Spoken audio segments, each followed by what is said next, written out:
قضیه یکشان گرفتار شده بود، یکشان هم فرار کرده بود که در حوزه 7 نیروهای پلیس الحمدلله گرفتار کردن. ان شاء الله به کیفر کردارشان خواهند رسید.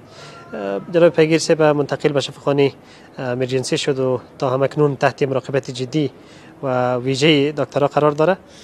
با هدایت مستقیم جناب الحاج خلیفه صاحب سراج الدین حقانی وزیر امور داخلی امارت اسلامی افغانستان اما قضیه را در جریان هستیم.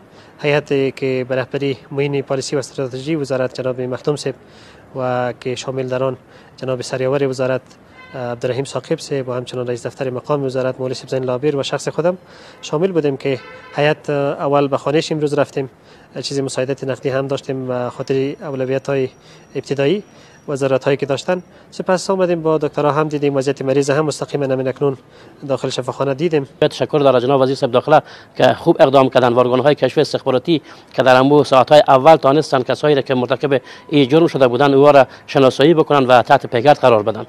جناب خلیفه صاحب حفظه الله هدایت داده بودند که اگر نیاز باشه و نظری متخصصین و دکترها باشه که نیاز به انتقال به هر کشوری باشه ان شاء الله آماده هستیم و کوشش میکنیم تلاش میکنیم، ولی دکترها مکنون نظر ندادن تا یک روز دیگه هم باید تحت مراقبت جدی در آی سی یو باشه.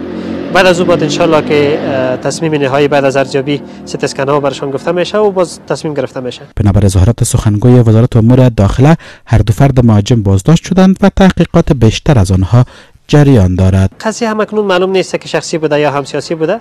در این نتیجه ما تا به حال نرسیدیم چون تحقیقات جریان در مجرمین گرفتار شده، ولی هر کس باشه دشمن افغان هستند، دشمن اسلام هستند.